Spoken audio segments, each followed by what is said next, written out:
Eh, yo voy a decir una breve palabra de presentación para darle luego la palabra a Carlos y hago votos para que se pueda escuchar por lo menos lo que yo digo, porque veo que yo estoy con una acción. De tal manera vamos a comenzar a ver si tenemos suerte y mejora todo esto. Yo creo que la presencia y la exposición de hoy, Carlos, es extraordinariamente importante porque la crisis que ha provocado la invasión rusa a Ucrania ha instalado en muchos la idea de que va a haber un replanteo en el ámbito de las relaciones internacionales. Lo que es evidente y se puede deducir de lo que está pasando es la impotencia de las Naciones Unidas para impedir un conflicto, evitarlo, instalar la paz, cuando uno de los principales actores de aquellos que tienen el derecho de veto en el Consejo de Seguridad tiene un interés involucrado. De tal manera que hay una cierta imprevisibilidad en el sistema de decisiones de la Organización de Naciones Unidas, e impotencia que también se reveló cuando Rusia se apropió de la península de Crimea o cuando Estados Unidos y Gran Bretaña intervinieron en Irak. De tal forma que este es un tema que creo que vale la pena reflexionar y seguramente Carlos lo va a analizar, sobre todo en épocas en donde también estamos viviendo, por lo menos en mi apreciación, una cierta inestabilidad democrática o una cierta eh, decadencia de las democracias en diferentes países que son sustituidas por regímenes populistas, regímenes autoritarios que tienen como característica también la imprevisibilidad de sus conductas, sobre todo porque muchas veces recurren al conflicto para asegurarse determinadas posiciones en el plano interno. A diferencia de lo que pensaba Carlos Marx, yo creo que el orden jurídico es un orden que nace para proteger a los más débiles. Sí, los fuertes no tienen necesidad de protección, de tal manera que los que abogamos por un orden jurídico vigente estamos también tratando de instalar un mundo en donde la protección a los más débiles tenga vigencia. El problema que estamos viviendo, seguramente Carlos va a poder abordarlo con total capacidad. Así que no voy a seguir demasiado y le voy a dar la palabra a Carlos Weidman, que además de ser expositor hoy, tenemos el orgullo de que integre el instituto, como miembro del instituto. Así que estamos con un conocido y con un amigo. Carlos es profesor de Sociología y Estudios Internacionales en la Universidad de California, en San Diego. Su especialidad en la sociología política comparada y su trabajo se ha enfocado, entre otros, al análisis comparativo de la incorporación de la clase trabajadora al sistema político.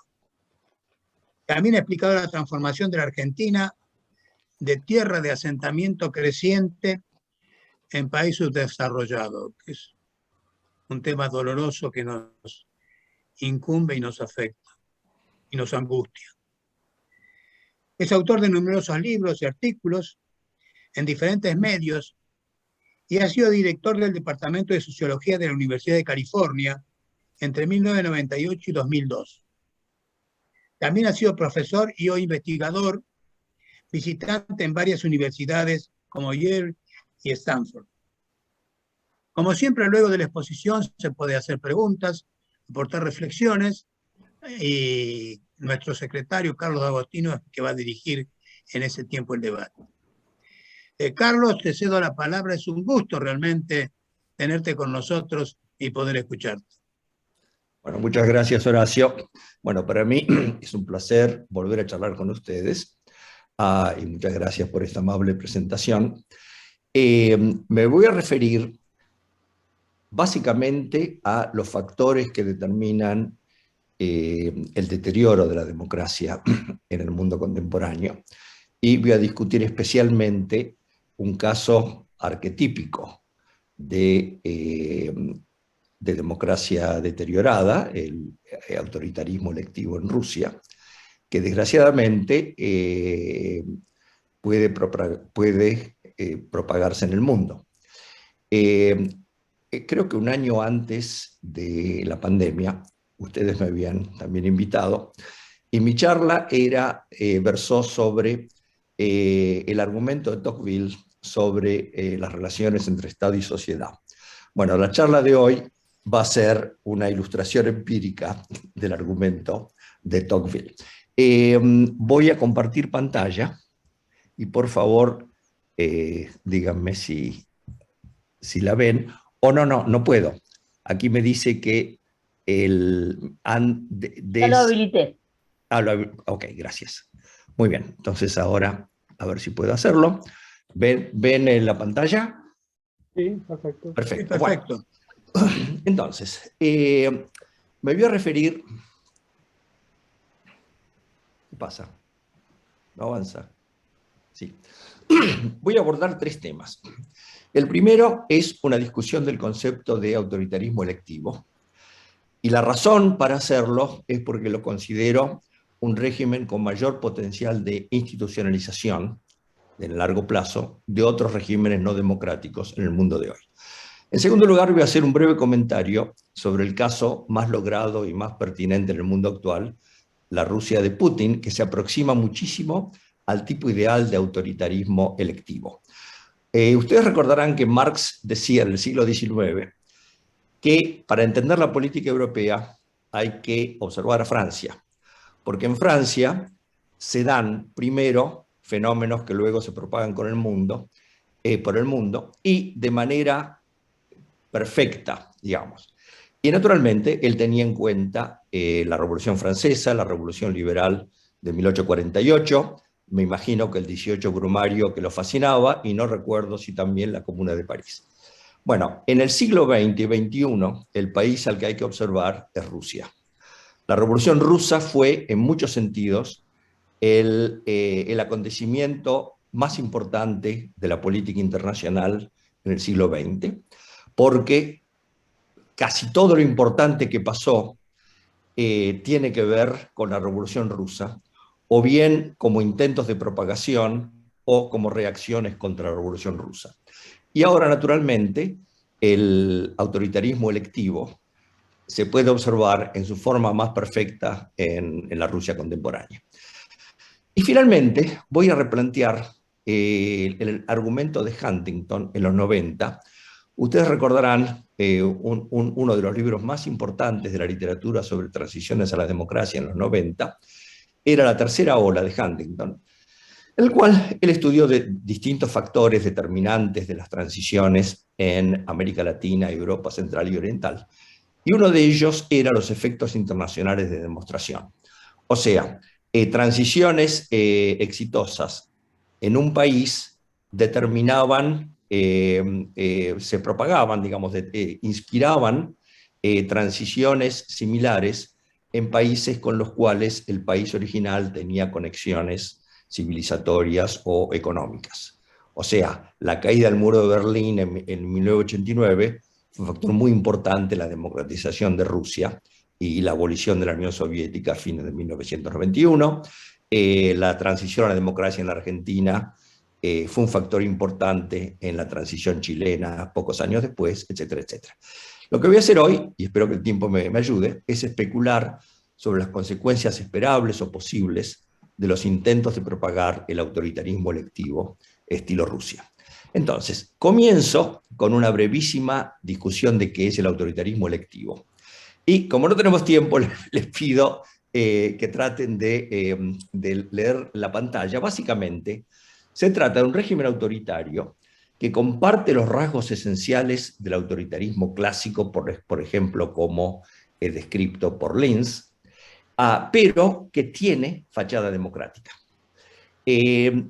O sea, tiene parlamento, tiene poder judicial, tiene grupos de interés que actúan aparentemente con libertad, tiene prensa, inclusive alguna prensa de oposición, pero esta fachada democrática es básicamente una apariencia desprovista de contenido. Entonces, si piensan en el autoritarismo clásico, piensen en el proceso en la Argentina, por ejemplo, pero agregándole la fachada democrática es el autoritarismo electivo. Explico 2 o 3 términos porque los voy a usar después.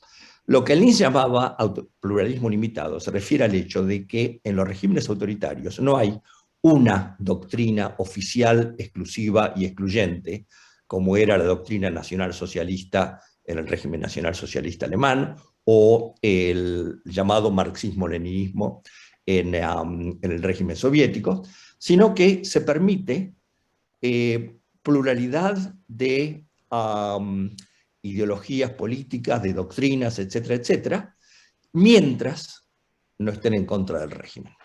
O sea, en la Rusia actual, usted puede ser comunista, puede ser socialdemócrata, puede ser liberal, puede ser conservador, puede ser un nacionalista extremista de derecha, puede ser un neonazi, y actuar con toda libertad, excepto en las situaciones en que se oponga activamente al régimen de Putin, en cuyo caso tendrá consecuencias negativas.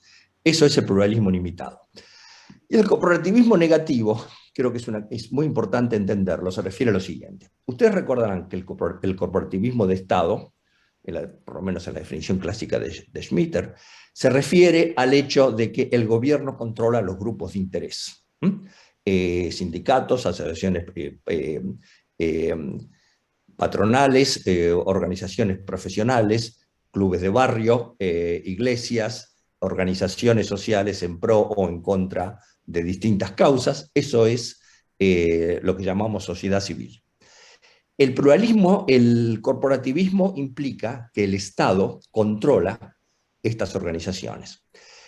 El corporativismo negativo tiene que ver con lo que llamábamos antes el pluralismo limitado, que significa lo siguiente. En la Rusia actual, una organización de intereses cualunque, imaginemos algo parecido a Boca Juniors o a la iglesia presbiteriana o al colegio de abogados. En la Rusia actual, estas asociaciones o organizaciones pueden estar dirigidas por líderes que tienen cualquier clase de ideología en la cabeza, que persiguen fines relacionados con sus valores, con su ideología, etc. Pero no pueden estar en contra del régimen, lo cual es una diferencia crucial con el totalitarismo, porque en el totalitarismo, un régimen totalitario como hubiera sido la Unión Soviética en la época de Stalin, todas estas organizaciones serían controladas por el gobierno de manera positiva, o sea, el gobierno les permitiría existir solamente si sus líderes persiguen la agenda determinada por el gobierno y expresan su ideología. O sea, el colegio de abogados, digamos, en la Unión Soviética, hubiera tenido que tener una ideología marxista-leninista y perseguir los objetivos que el gobierno determina para el colegio de abogados. En la Rusia de Putin pueden hacer absolutamente lo que les dé la gana, pero si se oponen activamente al régimen, ahí sufrirán consecuencias negativas. Eso es lo que llamo corporativismo negativo o pasivo. Finalmente, quiero explicar esto que es muy importante, que es que la última línea sobre desmovilización de la sociedad, el objetivo de un régimen autoritario clásico es la desmovilización, la despolitización de la sociedad. O sea, el ideal del líder autoritario es que la gente se dedique al fútbol, que se dedique a la religión, que se dedique a observar los pájaros, pero que no se metan en política. Claro, si se meten en política, que lo hagan en apoyo al régimen. Pero el objetivo del régimen es la desmovilización política de la sociedad, lo cual es una diferencia crucial con el régimen totalitario, que busca movilizar a la sociedad, que busca politizar a la sociedad, siempre con la ideología, la doctrina oficial del régimen. Muy bien, yo creo que ya expliqué por qué el autoritarismo electivo no tiene nada que ver con el totalitarismo, y es radicalmente distinto del totalitarismo. Esto es muy importante porque leyendo la literatura sobre la Rusia de Putin, el término totalitario aparece todo el tiempo, no solamente entre legos, sino a veces entre académicos. Y realmente, el régimen totalitario es un régimen de movilización, de politización, hay un partido único, hay una doctrina oficial. Los medios de comunicación, el sistema educativo son instrumentos de adoctrinamiento de la población en esa doctrina oficial. El corporativismo es activo, o sea, algo muy pero muy distinto del régimen autoritario, incluyendo el autoritarismo clásico, el autoritarismo electivo. Ahora bien, ¿cuáles son las barreras para el establecimiento de un autoritarismo electivo? Supongamos que el objetivo de un líder sea establecer un régimen de autoritarismo electivo. El señor Viktor Orbán llega al poder en Hungría y quiere establecer un régimen como el de Putin en Rusia. Bueno, ¿podrá hacerlo o no? Todo depende de la fuerza de las barreras internas al Estado y externas al Estado, que supuestamente controlan, restringen, limitan la expansión del Estado sobre la sociedad. Y aquí estamos en el argumento de Tocqueville. O sea, básicamente, la pregunta es, en relación con las barreras internas al Estado, ¿qué grado de poder institucional y de autonomía tiene el Parlamento, el Poder Judicial, agencias autónomas del Estado, como el Banco Central, etcétera, para limitar la acción de quien controla el Poder Ejecutivo? En segundo lugar, la sociedad civil. O sea, ¿hasta qué punto todas estas organizaciones voluntarias que representan intereses y valores son autónomas? La sociedad civil es esencialmente autónoma en relación con el gobierno. Entonces la pregunta es, bueno, los sindicatos, las iglesias, los clubes de fútbol, etcétera, etcétera, en Hungría, ¿son controlados por el gobierno o autónomos?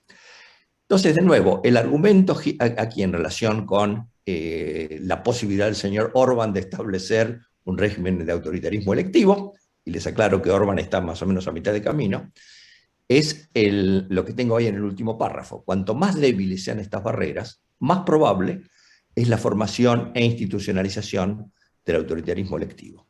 El argumento es básicamente de Tocqueville. Bueno, es una senda de deterioro de la democracia republicana. O sea, la democracia republicana es una democracia basada en la división efectiva de poderes.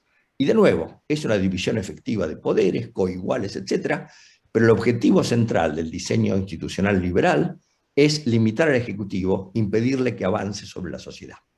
Ya es un lugar común que la subversión de la democracia en el mundo de hoy no es a través de golpes de Estado o rebeliones populares, sino por la acción de líderes electos democráticamente y que subvierten o tratan de subvertir la democracia. Y en este sentido, hay tres transiciones posibles que tenemos que entender, porque la última de ellas es hacia el autoritarismo electivo.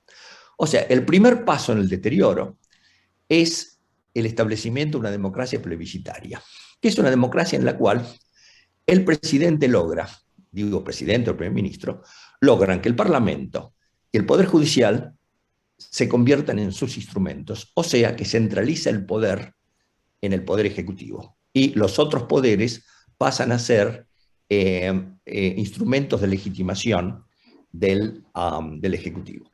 Pero en la democracia plebiscitaria todavía hay oposición independiente, y esa oposición independiente puede actuar libremente y no es perseguida. Y aquí estamos en la Hungría de Orbán.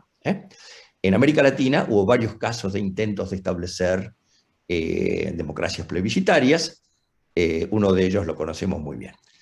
La segunda transición sería, si las instituciones son lo suficientemente débiles, la transición de la democracia plebiscitaria al autoritarismo competitivo. Este es un régimen como el de Erdogan en Turquía, en el cual la oposición existe, pero es perseguida, es hostigada. El Estado, el gobierno usa el aparato del Estado contra la oposición. Pero la represión es incompleta, porque puede haber triunfos parciales y locales de esa oposición hostigada. En las últimas elecciones en Turquía, la oposición a Erdogan ganó Estambul, la ciudad más importante del país. También en Polonia, en las últimas elecciones, la oposición ganó en Varsovia. Estas son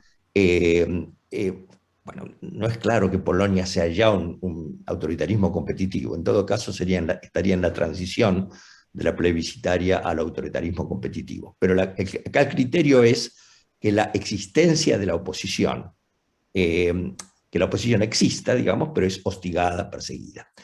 Y por último, el último paso, digamos, que dio Putin, es pasar del autoritarismo competitivo al electivo, o sea, una pseudodemocracia. Es un régimen en el que no se permite la oposición independiente.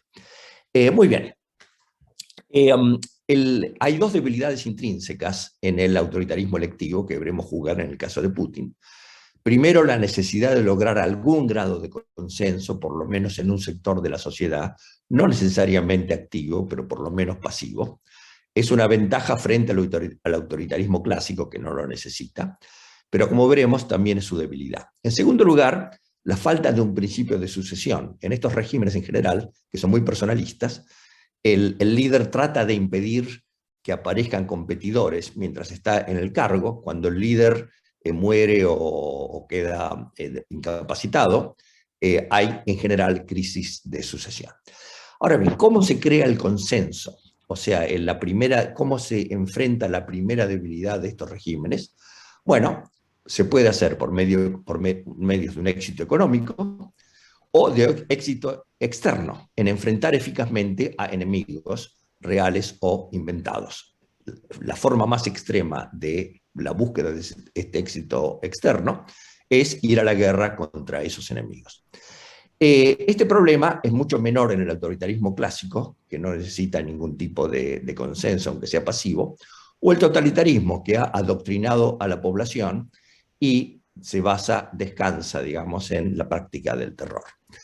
Muy bien, los factores conducentes a la crisis del autoritarismo electivo son los mismos que en otros regímenes autoritarios. Fracaso económico, fracaso exterior en la respuesta a amenazas exteriores y, naturalmente, la posibilidad siempre presente de una crisis de sucesión.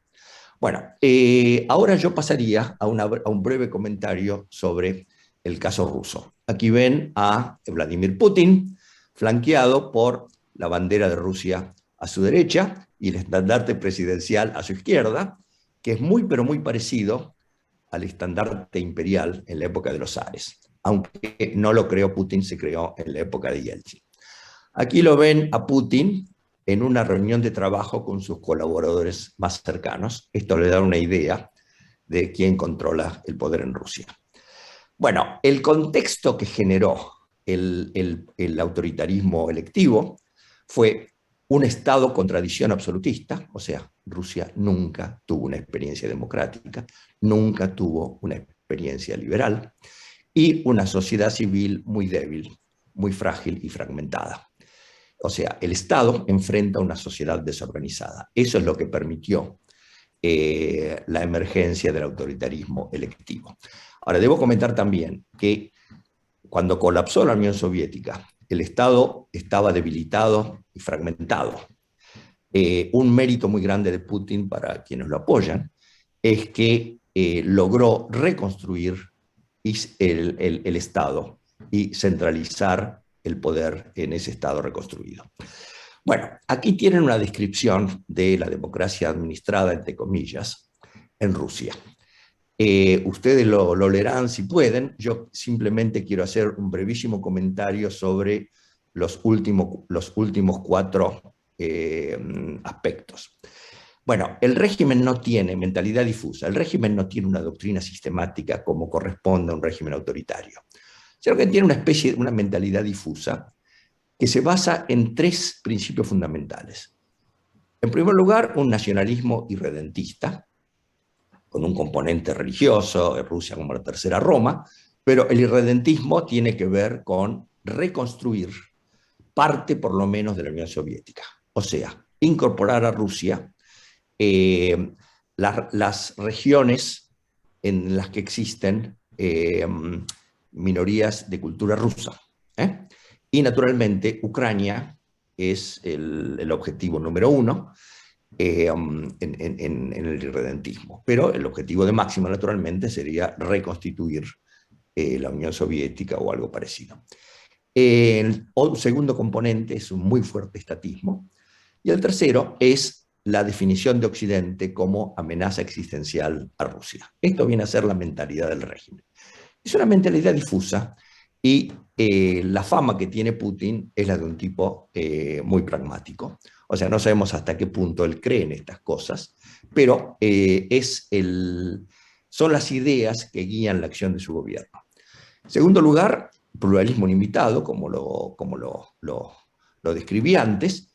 En Rusia, usted puede ser, digamos, el partido más importante es Rusia Unida, que es el partido de Putin, que es un catch-all party, como se dice en inglés. Pero el partido número 2 en la Duma es el Partido Comunista. El partido número 3 en la Duma es un partido nacionalista de extrema derecha, muy curiosamente denominado Partido Demócrata Liberal. Es el partido de Zhirinovsky, un tipo muy, muy pintoresco.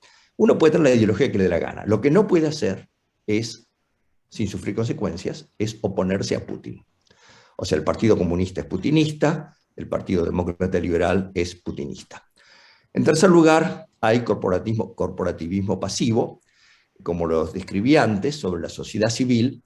No tengo tiempo de contar ejemplos, pero básicamente una organización memorial, que es una organización de derechos humanos dedicada a revisar la historia del Gulag y la represión en la época stalinista y construir la memoria colectiva sobre el totalitarismo stalinista.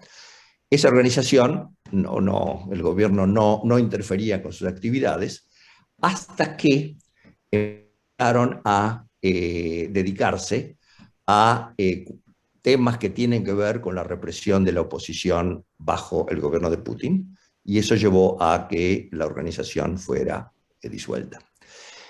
Bueno, y por último, persecución selectiva. O sea, ha habido prisión y asesinato de opositores, pero tienen que ser opositores activos y cuyas actividades duelan. O sea, ahí tengo una lista de casos conocidos.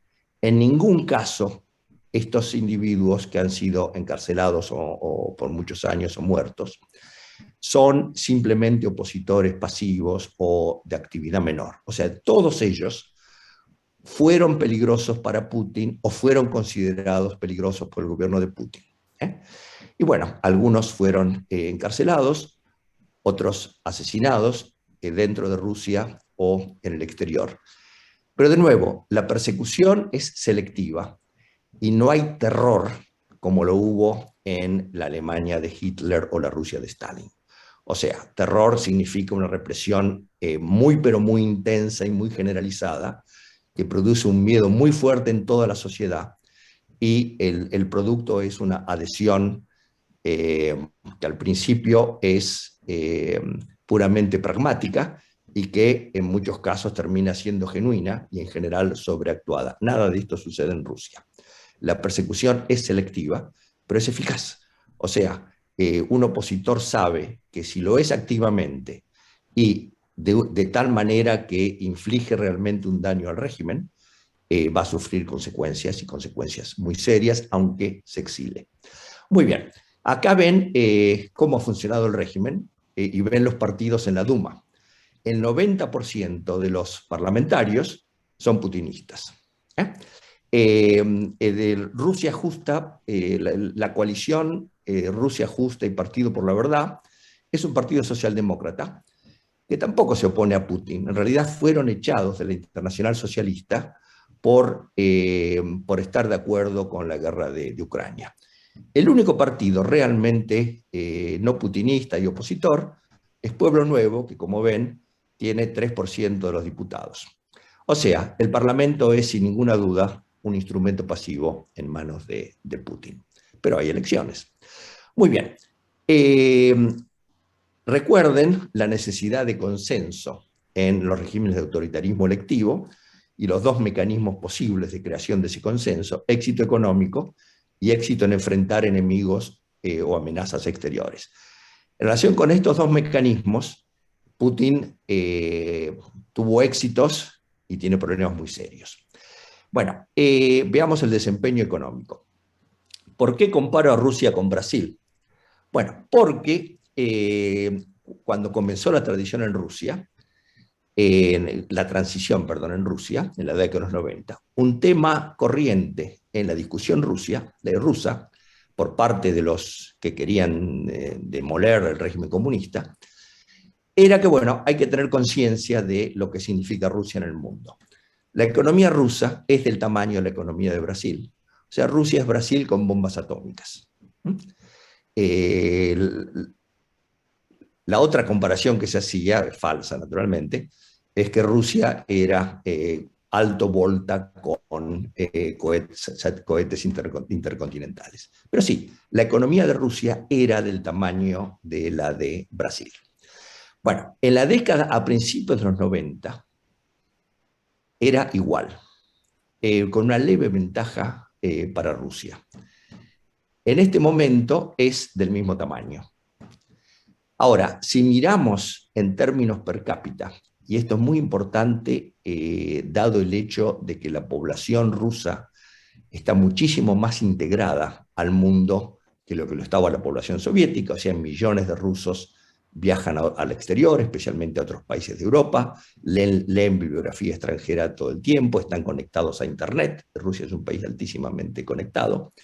Bueno, el PBI per cápita es muchísimo menor todavía que los de la Unión Europea y Estados Unidos. Ahora bien, Rusia es un petroestado. Durante el boom del petróleo, en la primera década de este siglo, hubo un mejoramiento espectacular del nivel de vida de la población rusa. Ese recuerdo, como también lo hubo en la Argentina, ¿no es cierto?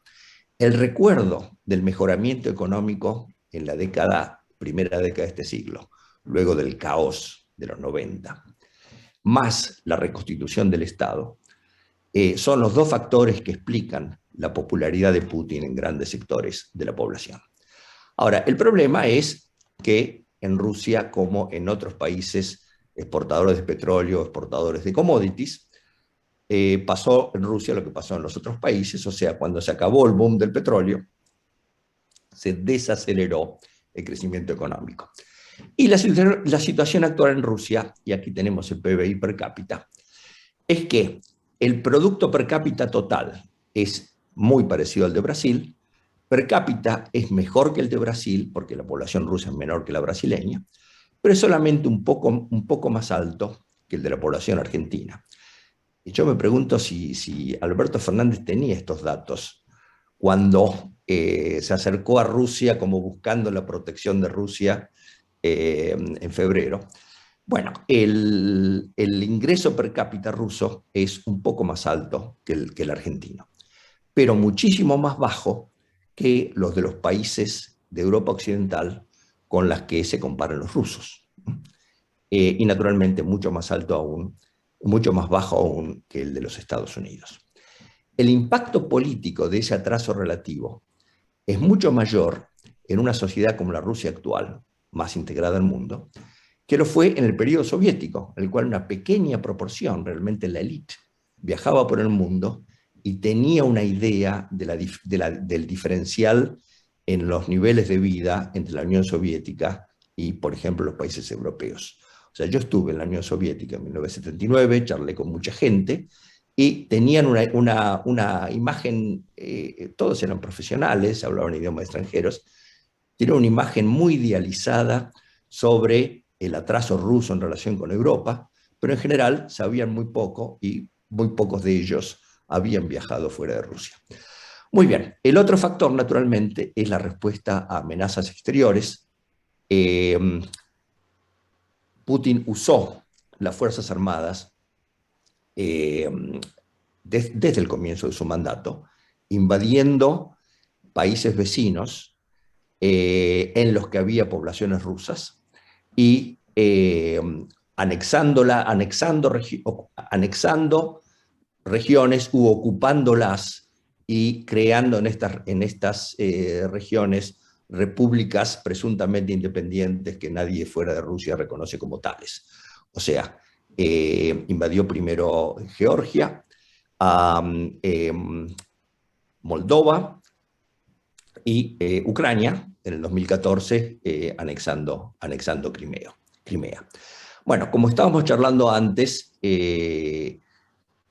las cosas le fueron muy bien antes de esta guerra, pero le están yendo bastante mal en esta guerra, o sea, errores de inteligencia muy difíciles de comprender, en una situación en que todo el mundo está seguro de que Ucrania está llena de agentes de inteligencia rusos, o sea, cómo no predijeron la respuesta de la población ucraniana, cómo no predijeron la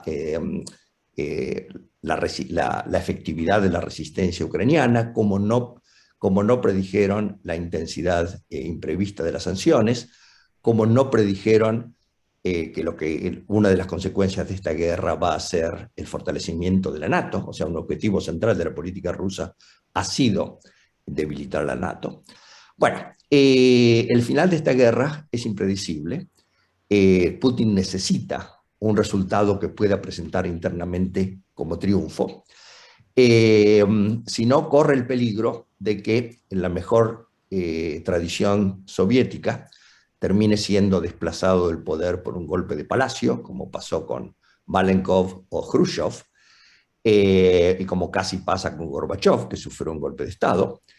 Por el momento nada de eso parece posible, o sea, él está muy fuertemente establecido en el poder, la población en su gran mayoría apoya la guerra, pero lo que puede suceder dentro de varios meses es que las consecuencias de las sanciones pueden producir un gran descontento, no por la guerra, sino por el empeoramiento de la situación económica, y al mismo tiempo, si él no puede presentar el final de la guerra como un triunfo, aunque sea limitado, las consecuencias pueden ser no buenas para él. Pero de nuevo, en este momento nadie considera que hay perspectivas de un golpe de palacio en Rusia.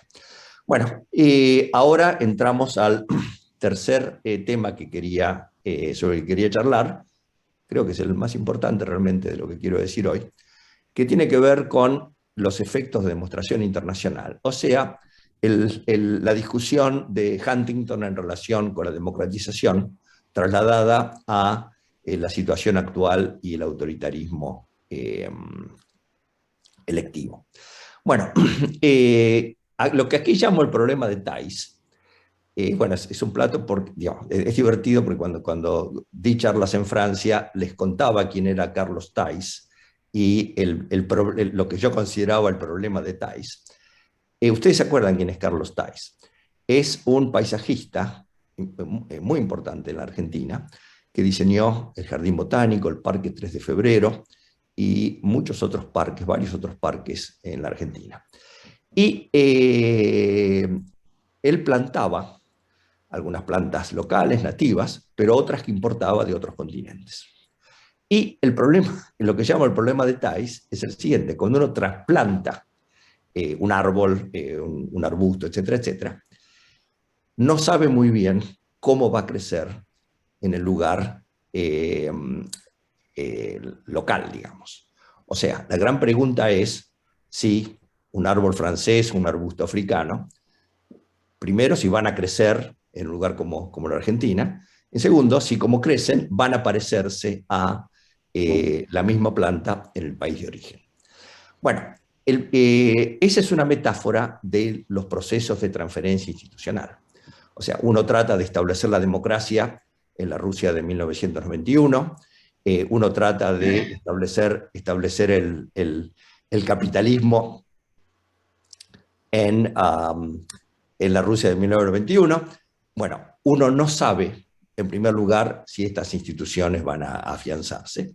Y en segundo lugar, si se afianzan, si se van a parecer o no a la de los países de origen.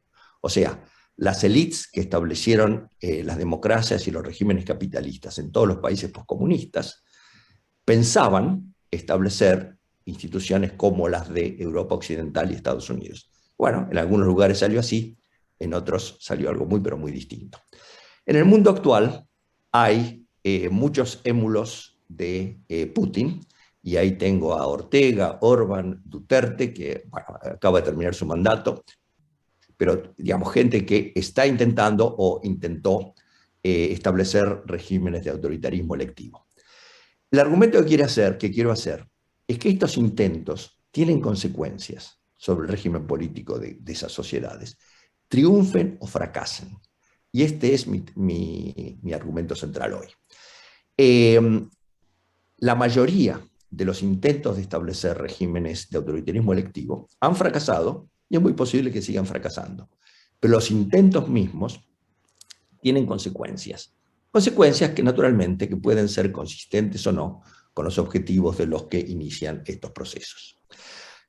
Para ilustrar esto, me voy a referir a los efectos de demostración internacional de dos casos mayores del siglo XX, las consecuencias de la Revolución Rusa y el proceso de democratización desde los 70 en adelante. Muy bien. La Revolución Rusa, como dije antes, fue el acontecimiento más importante en la política del siglo XX.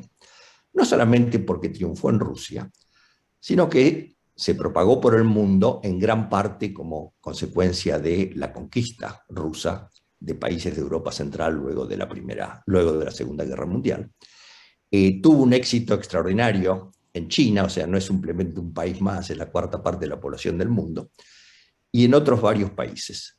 Pero las reacciones anticomunistas, o sea, las reacciones de élites asustadas por el comunismo, fueron muchísimo más frecuentes. O sea, los regímenes fascistas y los regímenes autoritarios, dictaduras militares en América Latina, sur de Europa, varios lugares de Asia, pueden considerarse como respuestas reactivas a la Revolución Rusa y sus consecuencias. Yo, en relación con el fascismo, yo no adhiero a la tesis de Nolte, según el cual este fue el determinante central del fascismo. Hubo determinantes locales, especialmente en el caso de Alemania, pero no hay duda de que el miedo al comunismo fue un determinante muy importante de la emergencia de regímenes fascistas. Y lo mismo con los regímenes autoritarios en otras regiones del mundo, como los hemos conocido en Argentina y otros países de América Latina. Si uno hace el balance de los efectos internacionales de demostración de la Revolución Rusa, es que hubo muchos más casos reactivos que replicativos, aunque naturalmente Chile es uno de los casos replicativos. El miedo al comunismo originó más regímenes que las revoluciones comunistas mismas. Ahora, si miramos a las olas de democratización desde los 70 en adelante, fue al revés. En el corto plazo, por lo menos, hubo muchos más casos replicativos que reactivos. Digo en el corto plazo, porque los resultados de largo plazo de las democratizaciones de América Latina y Europa Central y Oriental fueron muy, pero muy variados. O sea, algunos países terminaron estableciendo democracias realmente republicanas, como España, Uruguay, los países bálticos, otros democracias plebiscitarias, como Polonia, México, autoritarismos competitivos, como Turquía o Venezuela, autoritarismo electivo, como Rusia, Egipto, pero, digamos, el intento de los democratizadores, de las élites democratizadoras, fue establecer democracias. Y, aplicando el problema de Thais, en algunos lugares el trasplante fue efectivo y se produjo un régimen muy parecido al de referencia, digamos, y en otros casos se obtuvieron otros resultados. Pero, en relación con el autoritarismo electivo, mi hipótesis es que lo más probable es que genere más casos replicativos que reactivos. pero muy pocos se podrán institucionalizar, porque, como ustedes recordarán, la institucionalización es solo posible en países en los cuales hay debilidad institucional, digamos, debilidad de los sectores del Estado, como el Parlamento o la justicia, y debilidad de la sociedad civil. Sin embargo, los intentos tienen consecuencias. O sea, el intento de Duterte de establecer un régimen de autoritarismo electivo, o el intento de Ortega, tienen consecuencias en el sentido de que, aunque no logren su objetivo, lograrán deteriorar pero muy sustancialmente la calidad de la democracia preexistente, o de el régimen cuasi democrático que existía antes de su intento. Bueno, ustedes recuerdan las etapas de centralización del poder de que hablamos antes, ¿no es cierto? A democracias plebiscitarias, democracias, autoritarismos competitivos, autoritarismos selectivos, y acá el criterio es qué pasa con la oposición. O sea, en la democracia plebiscitaria todavía hay una oposición independiente, un autoritarismo competitivo, la oposición existe pero es hostigada, perseguida, y en el autoritarismo electivo la oposición no es permitida. Bueno, la hipótesis más concreta sería que en países con instituciones sólidas y sociedades civiles fuertes, como Europa Occidental, Estados Unidos, etc., lo más probable es que en los países en que aparezcan líderes que quieren subvertir la democracia, habrá un deterioro de la calidad de sus democracias, pero una probabilidad baja de transición al autoritarismo electivo, y menos aún al autoritarismo competitivo, y menos aún al electivo. Por otro lado, en países con instituciones y sociedades civiles más débiles, las dos transiciones son más probables. Bueno, no quiero hacer hipótesis mucho más precisas, porque recuerdo el proverbio chino: no hagas predicciones, especialmente las que se refieren al futuro, pero simplemente proyectando tendencias actuales. Vemos que la cuestión del republicanismo, o sea, la independencia efectiva de poderes, pasa al centro de la agenda política interna, tanto en países centrales como en países periféricos. El viejo clivaje central del sistema político de los países democráticos, de izquierda versus derecha, ahora es republicanismo versus populismo.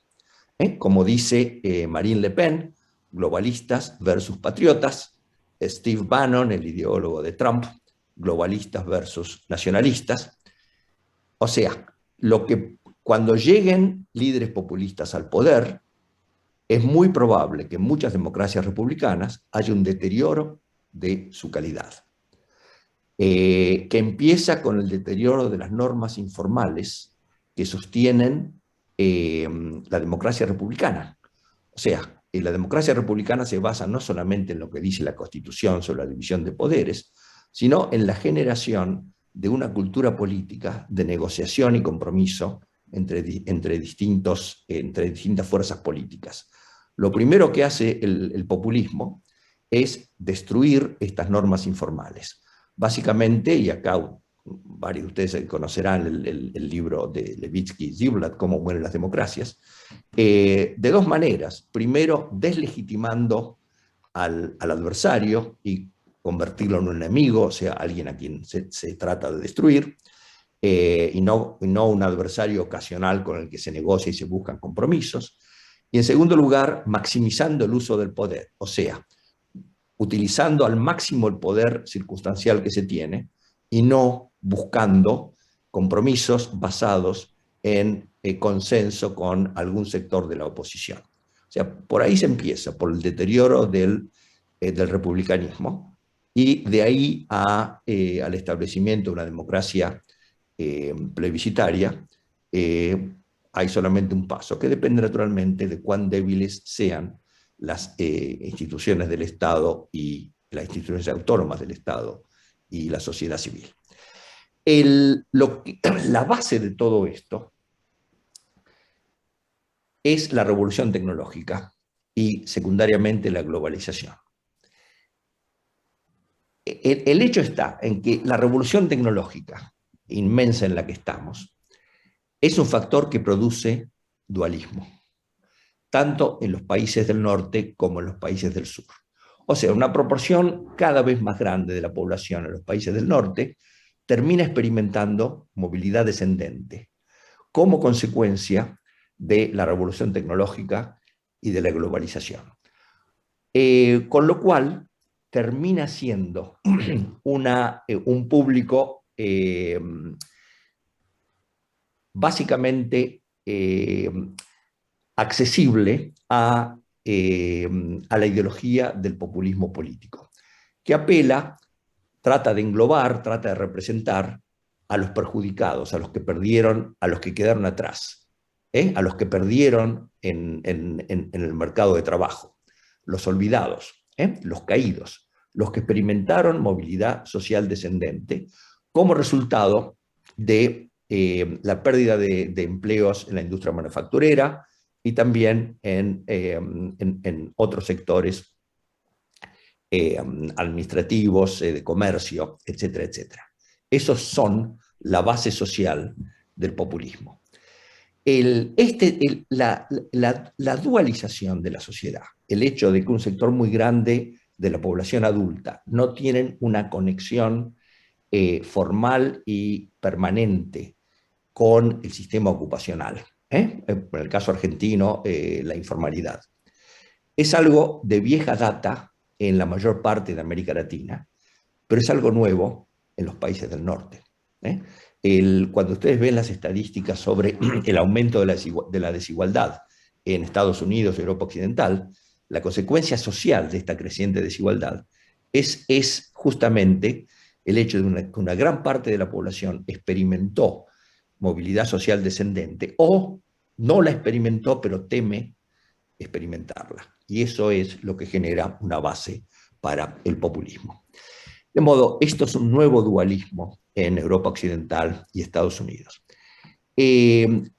Cuando estamos hablando de la probabilidad de regímenes o digamos, de líderes populistas llegando al poder, estamos hablando de algo realmente muy, pero muy importante en los países del norte. Fíjense, en Francia, en las elecciones últimas, la líder populista de derecha, Marine Le Pen, sacó el 42% de los votos. Y lo que yo creo es que si no hubiera habido guerra de Ucrania, es muy posible que hubiera sacado muchos más votos y a lo mejor hubiera, no sé, hubiera ganado. ¿Por qué digo esto? Bueno, porque un factor muy importante en la campaña electoral fue el hecho de que tanto ella como el líder de un nacionalista de derecha, más a la derecha que ella, Eric Zemmour, eran putinistas y tenían, especialmente en el caso de ella, vínculos financieros con Putin. En el caso de ella, no el de él. En Italia, hice la suma en la última elección, que fue fue el 2018, el Partido Populista de derecha, la Lega, el Partido Populista de izquierda o pseudo-izquierda, Cinque Stelle, y el partido de extrema derecha, Fratelli d'Italia, sacaron el 54-55% de los votos. De modo que el gobierno de Draghi, sociológicamente, es una anomalía, digamos, que no refleja la distribución del poder en el Parlamento italiano. En Estados Unidos, Trump hizo todo lo posible por socavar la democracia republicana y no es imposible que vuelva al poder de aquí a 2 años. De modo que estamos hablando de un giro político realmente en los países del norte. La democracia republicana está realmente amenazada. Bueno, en Europa Oriental, América Latina, tenemos el viejo dualismo, especialmente en América Latina, y es donde yo esperaría intentos más frecuentes de replicar el autoritarismo electivo, que de todas maneras, como lo planteé antes, la mayoría de estos intentos es posible que fracasen, pero lograrán deteriorar el nivel de la calidad de la democracia preexistente. Y lamento mucho terminar con este slide. Winter is Coming aparece en Game of Thrones, una serie que nunca vi, pero que me dicen que es muy buena. Y la razón por la que lo recordé es porque el libro de Garry Kasparov, uno de los opositores exiliados de Putin, se llama precisamente Winter is Coming. Uno muchas veces cuando hace hipótesis espera que se confirmen. En este caso yo espero ardientemente que no se confirmen, pero eso es lo que pienso en este momento. Bueno, dejo de compartir pantalla. Muchas gracias, Carlos. Realmente ha sido interesantísima tu exposición. Creo que vamos a hacer varios, lo que no vamos a poder dormir esta noche. Pero bueno, eso es Lamento otro mucho, tema. sí. Vamos a dejar abierta la puerta para que a través de Carlos nos dirija las preguntas que seguramente van a ser muy interesantes. Muchas gracias de nuevo, Carlos, y quedamos abiertos al debate. Muy bien. Sí, alguno de los presentes en la sala. Sí, Carlos Piedrabuena, por favor. Bueno, Carlos, te felicito, brillante exposición, muy buenas conclusiones. Así es. Lo mío, en realidad, más que preguntas, son dos comentarios Sí. a cosas que has expresado muy claramente. Bueno, me gustaron fundamentalmente las dos figuras retóricas que encontraste. La del problema del TAIS, buenísima, y atención especial al tema del proverbio chino. Con respecto al problema del TAIS, yo te diría que, llevado a la política, la respuesta está en la cultura. La respuesta está en la cultura. Sí. Lo dijiste de alguna manera en la exposición, ¿no? Dentro de este tema del desarrollo del problema de TAIS, hiciste mención a las consecuencias. Vino de memoria el título de ese libro espectacular de Richard Weber, Las ideas tienen consecuencias. En clase suelo agregar, y las acciones también, ¿no? Bueno, hiciste mención con respecto a esto, al miedo al comunismo y sus consecuencias en el siglo XX. Pero también es importante recordar lo que en El Espectador Comprometido, Raymond Aron dijo sobre el comunismo, que el miedo al nazismo cubrió el espanto del comunismo. Seguro. Con respecto al caso Le Pen, que es otro tema que está muy ligado al tema de las consecuencias, creo que en realidad los franceses han corrido un poco el telón por ese miedo, pero en realidad sigue más que latente. Me parece que tenemos que estar muy atentos a las legislativas, donde creo que el señor Macron no le va a ir tan bien como le fue en las últimas elecciones. Y con respecto al proverbio chino, siempre está presente, me parece, el hombre en el ejercicio de su libertad. Y como para cerrar, y no digo más nada, soy un poco más optimista que vos. Lo de Winter is Coming no me llega tan fuerte, y creo que el futuro no es tan negro, al menos en lo inmediato. De todas maneras, te aconsejo ver la miniserie, que es mucho más buena que las frases. Gracias, Carlos. Muy bien. Bueno, muchas gracias. Espero que tengas razón sobre tu optimismo. No, en relación con el problema de TAIS, yo estoy de acuerdo, digamos, pero agrego algo. ¿Sí? Los valores, la cultura de la sociedad son importantísimas. No es por azar que si uno mira las democratizaciones de Europa Central y Oriental, fueron mucho más exitosas en países herederos de las tradiciones liberales del Imperio Austrohúngaro que en países herederos del absolutismo zarista. La excepción, naturalmente, es Hungría. Pero uno mira la República Checa, Eslovaquia, Rumania, Bulgaria, etc. Inclusive Polonia, en el sentido de que Polonia es un caso disputado. O sea, en Polonia la lucha con, digamos, el intento de centralizar el poder en manos del presidente fue muchísimo más allá en Hungría que en Polonia, ¿no es cierto?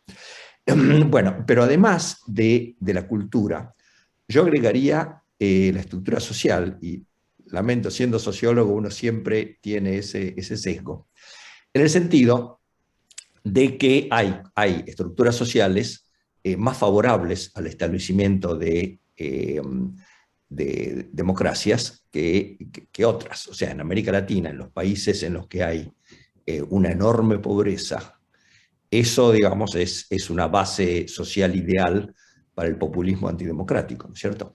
Entonces, digamos, es más fácil establecer un régimen democrático, republicano, en un país más próspero y menos dual como Uruguay o Chile, que en países como Venezuela o Nicaragua. O sea, esa sería mi adición a tu argumento, o sea, cultura y estructura social.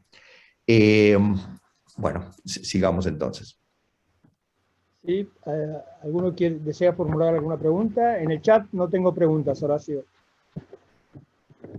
Sí. Horacio. Bueno, voy a aprovechar yo entonces. Volvemos un poco hacia atrás, Carlos, Sí. Analizando el conflicto de Ucrania con Rusia y el mismo Putin. La pregunta es una situación un poco quizá paradójica, en el sentido de que si aumenta el problema que tiene Putin para avanzar con su tropa, Sí. o si aumenta la resistencia de Ucrania y pasa incluso a una ofensiva, no aumenta la posibilidad de una respuesta desmedida de Putin, una respuesta que incluso puede incluir una intervención nuclear, o vos lo descartás a eso. Mira, no lo descarto en el sentido de que yo no soy un experto en Rusia. Ahora, todo lo que leí indica que Putin es un líder pragmático. Obviamente, el desempeño de la guerra hasta ahora muestra que tan pragmático no fue, por lo menos en relación con el comienzo de la guerra. Ahora, yo creo que no se va a tirar al abismo, digamos. O sea, antes de llegar al abismo va a recular y buscar algún tipo de negociación, que naturalmente, el problema es que tiene que ser una negociación que sea aceptable para las dos partes. Yo creo que Crimea está ya perdida para Ucrania. Si el gobierno ucraniano fuera racional y pragmático, tendría como objetivo el retiro de las tropas rusas hacia las líneas que tenían el 23 de febrero. Ahora, una retirada total no es aceptable para Putin. Entonces, la gran pregunta es qué tipo de autonomía se podría establecer para el Donbass, de manera tal de que haya una fórmula que pueda ser presentada por los dos gobiernos como satisfaciendo sus aspiraciones básicas. O sea, que el Donbass siga siendo parte de Ucrania, pero que se trate de provincias autónomas, de ninguna manera incorporadas a Rusia, algo de este estilo. Ahora, sobre las bombas atómicas, francamente, no hay nada que indique hasta el momento de que Rusia esté haciendo preparativos en esa dirección. Fíjate que los errores son bastante incomprensibles hasta ahora, digamos, tanto el error de no anticipar la fuerza de la resistencia y la competencia de la resistencia ucraniana, o la fuerza de las sanciones externas, que eso tiene que ver con una debilidad del régimen. O sea, cuando uno tiene un líder absoluto, sus colaboradores tienden a decirle al líder lo que el líder espera. Todo tal que yo no sé hasta qué punto la información que tenía Putin cuando se lanzó esto era la mejor información, ¿cierto? Pero de todas maneras, las consecuencias son obviamente que le salió el tiro por la culata. O sea, yo digo siempre que van a proliferar las estatuas de Putin en Europa Occidental, especialmente en Bruselas. O sea, va a haber una hermosa estatua de Putin en la sede de la NATO, que era una alianza en una situación de disgregación. O sea, nadie entendía en el mundo actual para qué hace falta la NATO. Bueno, ahora se ve para qué hace falta la NATO para los países que lo integran. Y en segundo lugar, en la Unión Europea, porque ahora es clarísimo que los países de la Unión Europea tienen que hacer sacrificios para proteger a los bálticos, Polonia, etc. De modo que el resultado va a ser el fortalecimiento de estas dos organizaciones. ¿Alguna otra pregunta? Bueno, voy a hacerte yo una, Carlos. Perdón, Luis María Bandini desea preguntar. Bandini, ¿no? Disculpe, ahora podemos comunicarnos. Sí, ¿desea hacer una pregunta? ¿Sí? Formúlela, por favor. Sí, cómo no. Primero quería observar sobre lo que estaba diciendo Carlos sobre la posibilidad, ahora inmediatamente, sobre la posibilidad de negociación de Ucrania, que la península de Crimea, pensemos que en los acuerdos de Minsk, después del 2014 y del, digamos, de la pretensión o digamos el separatismo rusófono en la parte de Donbass, en los acuerdos de Minsk ni siquiera se mencionó la península de Crimea. Así que realmente los acuerdos tendrían que versar sobre la región de Donbass y la península de Crimea, ni siquiera ahí los negociadores ucranianos hicieron una mención. Digo, un detalle al pasar, pero para tener en cuenta. Pero mi pregunta va a otro lado. Estamos hablando de los peligros para la democracia republicana.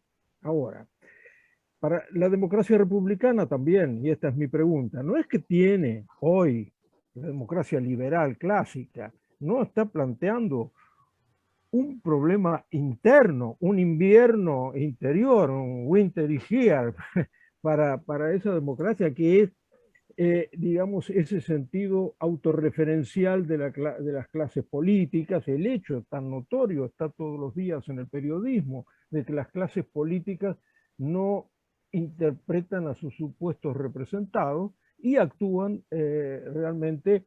Bueno, está la figura, esta tomada de los italianos, de la casta, etc. Bueno, entonces, este otro problema que también tendríamos que situar en el análisis, ¿cómo lo verías, Carlos? Muy bien. Hola, Luis María, ¿qué tal? Mira, el asunto de la casta, ¿por qué aparece ahora y no hace 30 o 50 años? Y aparece ahora, yo creo, como consecuencia de estos determinantes a los que me refería antes, la revolución tecnológica y la globalización. Según estudios serios, el 70% de la pérdida de los puestos de trabajo formales en la industria manufacturera en Estados Unidos se deben a la digitalización, robotización, etc., y no a la globalización. Pero es intuitivamente más claro para la población, especialmente los sectores que se sienten amenazados por la probabilidad de movilidad descendente, culpar a la globalización, o sea, a enemigos externos y las élites locales que actúan de manera favorable a los enemigos externos. Entonces, esos enemigos externos para Trump eran China y México. Para Marine Le Pen es la Unión Europea, etc. Entonces, cuando los sectores amenazados de movilidad social descendente o que experimentaron movilidad social descendente, ven que la clase política actúa de manera tal que no confronta con las consecuencias sociales de la revolución tecnológica o de la globalización, ahí aparece la idea de que no nos representan, que solo buscan sus intereses, que son la casta. Entonces, eso es obviamente un factor que debilita a la democracia republicana, el hecho de que aparece de repente esta crisis de representación. Claro que en países como los de América Latina hay otros factores que determinan la crisis de representación que tienen que ver con la enorme desigualdad, informalidad, etcétera, que existe en estas sociedades. Pero fíjate que el grado de legitimidad de las democracias republicanas en Europa, en Estados Unidos, era muchísimo más alta hasta hace unos 20 años, y luego ha estado decayendo. Hubiera sido impensable en Estados Unidos que en 1980 un político planteara las cosas que está planteando Trump. O sea, hubo uno, Buchanan, que era un nacionalista de derecha, que fue candidato o intentó ser candidato para el Partido Republicano, y que tuvo un apoyo absolutamente mínimo, que planteaba America First con distinto lenguaje. Modo que, desgraciadamente, la revolución tecnológica, en segundo lugar la globalización, son dos factores que están determinando el deterioro de la democracia republicana, y se expresan a través de lo que vos decías, que es la deslegitimación de la clase política, esta idea de la casta que tiene esta popularidad tan impresionante. Sí. Muchas gracias, Carlos. Bueno, académica de RIS, por favor, active el teléfono, el micrófono.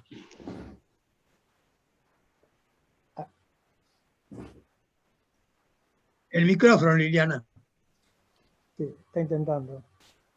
Ahí pude, perdón. Podés. Bueno, Muy exhaustivo e interesante tu presentación, Carlos. Sobre este último punto, en realidad la hiperglobalización, como se dice ahora, estamos en una era digital, claramente nos confronta con un régimen como la democracia representativa liberal, que nació en una sociedad industrial con un perfil de los representados más claro, porque esta distancia entre la dirigencia o la clase política y del electorado, los representables, tiene que ver con la fragmentación de los representados, no solo por el dualismo que crea la desigualdad de la forma en que las condiciones estructurales modelaron a la sociedad hoy, sino porque, francamente, cuando uno piensa en el voto voluble, monotemático, en las ligas de las que hablaba Ostrogorsky, no en partidos, es muy difícil para la dirigencia política construir la representatividad en el mundo en el que estamos. Ese es un dilema a dos puntas. Los representados no se encuentran representados y quieren formas de democracia directa.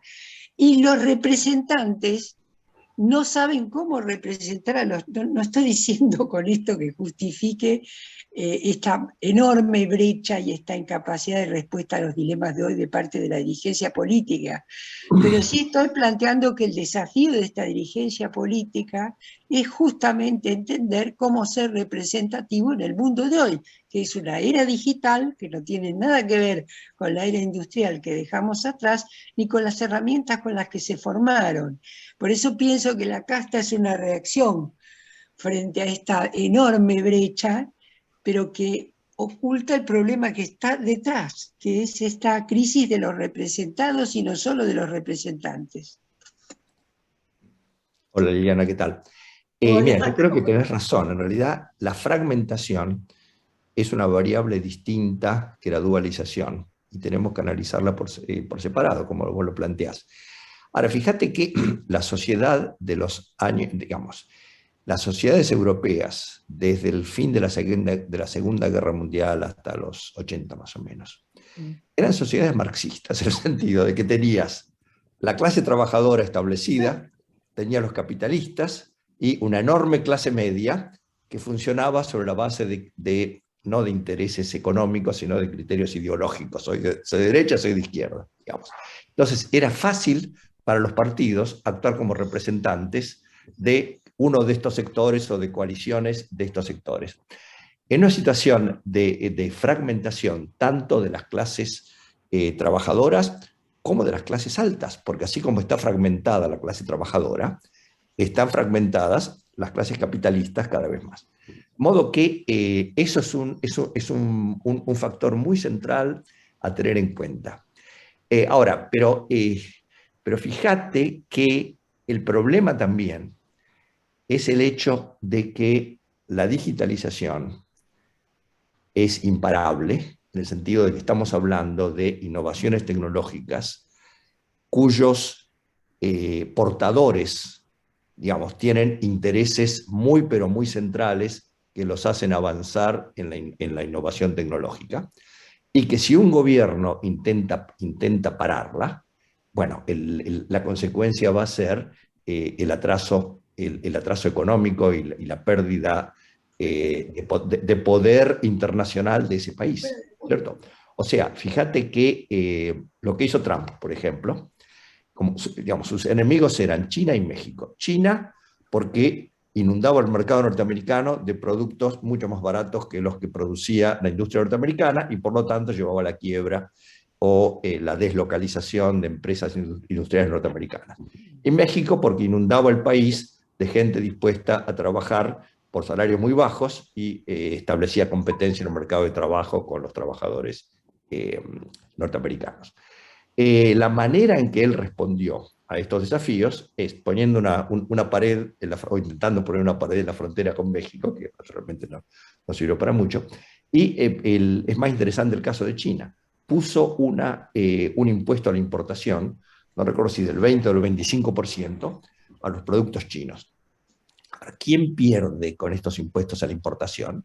Bueno, naturalmente las empresas chinas que no pueden exportar a Estados Unidos, pero mucho más centralmente las empresas norteamericanas, en el sentido de que empresas que deberían reconvertirse o reorganizarse para enfrentar la competencia china, o desaparecer si no pueden enfrentar la competencia china, siguen sobreviviendo. O sea, Trump diría, bueno, protegí los puestos de trabajo. Sí, los protegió, pero al costo de producir un efecto de retraso en la economía norteamericana. Entonces, el gran dilema de los representantes a los que vos te referías es, bueno, ¿qué hago? ¿Satisfago los intereses de este sector de mis votantes, o propugno políticas que van a llevar al debilitamiento de la economía de mi país? Es un dilema realmente de hierro, ¿no? Entonces, lo que vemos en Europa es que, en general, los políticos, tanto de centro izquierda como de centro derecha, optan por seguir adelante, ¿no es cierto?, con la liquidación de barreras al comercio y la inversión internacionales, y el fomento de la revolución tecnológica, o por lo menos no hacer nada para bloquearla. Pero ¿qué pasaría si Marine Le Pen llega al poder en Estados Unidos? Perdón, en Francia, Matteo Salvini o Cinque Stelle en Italia, Trump en Estados Unidos. Ahí verías intentos de bloquear la revolución tecnológica. Y bueno, ahí tenés entonces un proceso que conduce a que China sea, sin ninguna duda, el país más importante de la economía mundial en pocos años, ¿no? Lo cual entienden muy bien los políticos socialdemócratas o conservadores de Europa Occidental, que están optando por no hacer nada de esto. Bueno, sí. Gracias. Carlos, Sí. te felicito por tu exposición. Realmente ¿Yes? ha sido muy enriquecedora para todos nosotros. Yo te quiero preguntar, por una parte, el título de tu exposición es El nuevo orden internacional y la recesión democrática. Sí. Con respecto a eso, antes de la pandemia o de la, digamos, guerra de Ucrania, transitábamos de lo que algunos han llamado un bipolarismo imperfecto hacia un multipolarismo. Sí. ¿Vos creés que ahora, a raíz de toda esta situación de acercamiento que hay entre China y Rusia, se puede producir que transitemos hacia un multipolarismo incierto? Esa es mi primera pregunta. La segunda, según los índices de Economist, de 167 países, tenemos que solo 21 democracias son democracias plenas. Tenemos 59 países que son autoritarios, y el resto se divide entre democracias, digamos, deficientes y regímenes híbridos. Es más que evidente, y surge de tu exposición, vos has hecho un exhaustivo estudio del caso de Rusia, y también has mencionado algunos personajes. No mencionaste a Dugin, pero mencionaste a Steve Bannon, ¿no? Sí. Esto también a la literatura académica de la especialidad de estos temas. Larry Diamond también viene hablando mucho que estamos en plena recesión democrática, urbi et orbi, ¿no? O sea que la recesión democrática es un fenómeno real y se está transformando en un fenómeno global. Por lo tanto, también aquí algunos de los que opinaron se han referido a esta situación con algunos comentarios, ¿no? ¿Vos crees que muy bien planteó Luis María este tema de mirar hacia adentro de la concepción republicana y de la democracia liberal clásica? Es decir, yo creo, y muy bien la académica de Riis especificó muy bien esta crisis de representación, este distanciamiento que hay entre los representantes y los representados, y la crisis de los partidos políticos, que evidentemente son, algunos están en convocatoria de acreedores y otros están con la bandera de remate, ¿no? Bueno, finalmente creo que la democracia de nuestro tiempo merece una reflexión hacia qué democracia vamos, es decir, a replantear. Hay algunos replanteos de todas estas situaciones que evidentemente comprometen toda una estabilidad que gozamos desde, digamos, de la Segunda Guerra Mundial hasta hace un tiempo, ¿no? Hasta lo que vos te pusiste muy bien de la ola democrática de Kant. Y mira, se puede hacer un planteo marxista que consiste en lo siguiente. La base económica y social de la democracia liberal republicana era la sociedad industrial estable, lo que teníamos hace 40 años. En una sociedad en movimiento, digamos, en intensificación de la movilidad descendente, la fragmentación, etcétera, etcétera, se debilita el vínculo entre economía y política, y ese tipo de régimen político que había en el mundo en 1970, 1980, etcétera, etcétera, entra en tensión, entra en crisis. No es claro que la estructura social existente pueda sustentarlo. Ahora, ¿qué viene después? Bueno, lo que yo planteé como hipótesis que me desagrada muchísimo es una democracias de menor calidad. Y realmente, cuanto más gente pobre y dependiente tengas en una sociedad, lo más probable es que se generen procesos de partidos que los usan como base electoral, etcétera, etcétera, y cuya agenda es no democrática. Y me estoy refiriendo a los partidos populistas, tanto de derecha como de izquierda. O sea que desgraciadamente la perspectiva que yo veo es la del deterioro de la calidad de la democracia, lo que no implica la desaparición de las democracias, ¿no es cierto?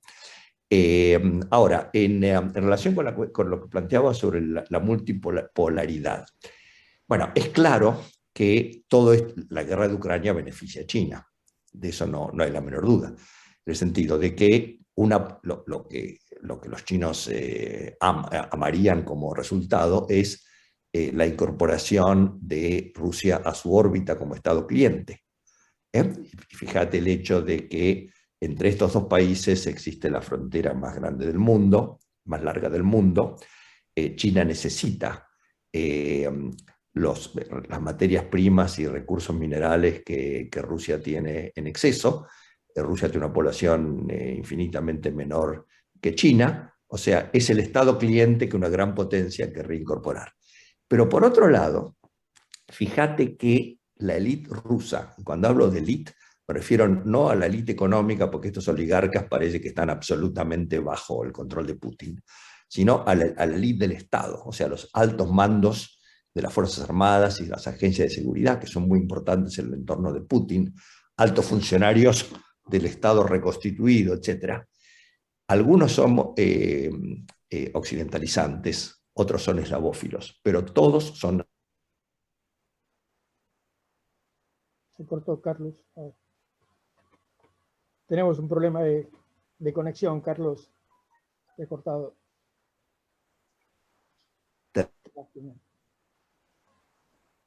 Bueno, no tengo más preguntas en el chat. Esperamos un minuto a ver si se puede reconectar.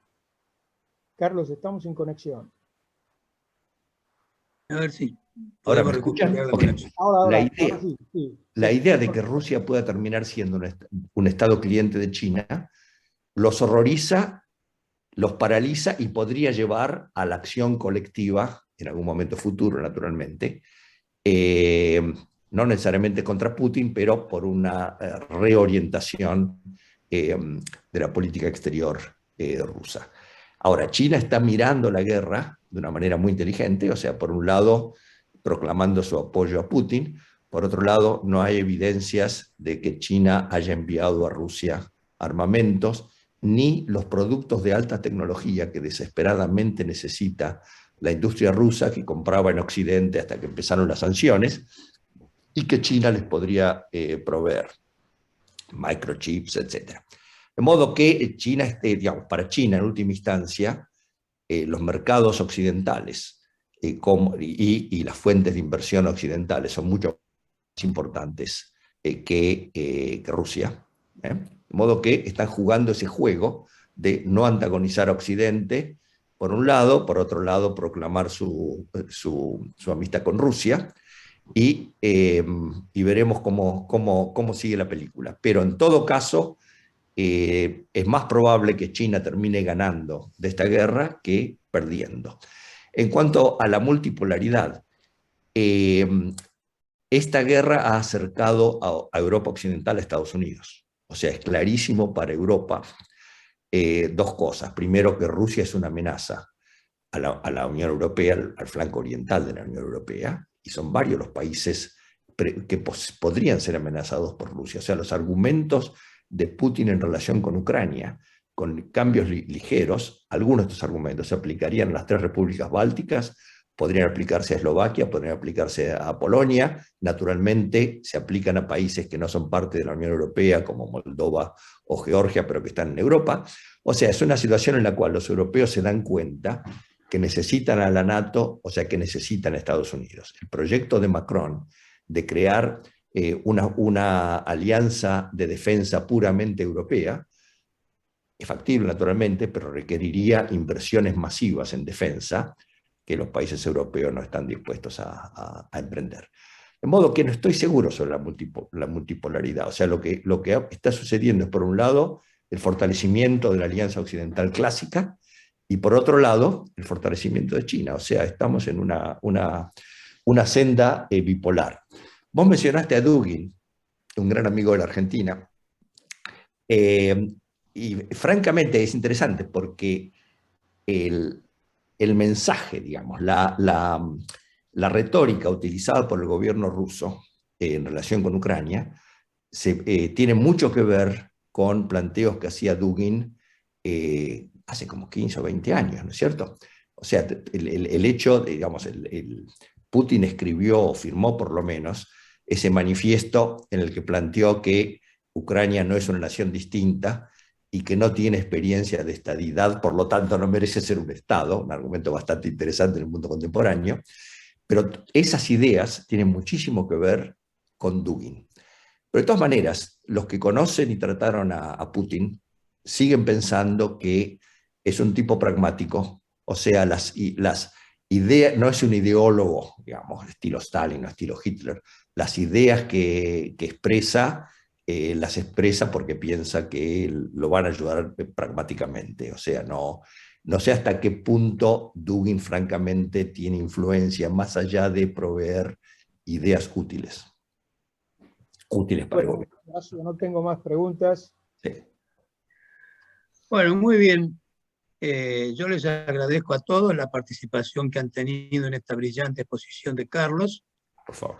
Sí. De alguna manera, nuestro instituto está tratando de ver si puede aportar, dentro de sus limitaciones, una pequeña cuota de abrigo para el invierno que Carlos prevé que se viene. Sí. Así que en eso estamos. Me queda de la última intervención de Carlos una pregunta que hace mucho tiempo que seguramente nos planteamos todos, y es cuánta hambre puede aguantar la democracia. Claro. Yo les agradezco a todos y los invito a seguir participando de estas reuniones del Instituto porque estamos haciendo un esfuerzo para defender con toda nuestra fuerza lo que podamos de la democracia. Y con respecto a lo de Carlos, me queda un interrogante, pero no para que la conteste Carlos, simplemente pienso que de la mano de esta guerra que estamos viendo, también tendríamos que estar pensando en alguna salida que le podamos dar a Putin que no signifique una derrota definitiva. Seguro. Muchas gracias y hasta muy pronto. Bueno, muchas gracias a todos. Carlos. Adiós. Muchas gracias.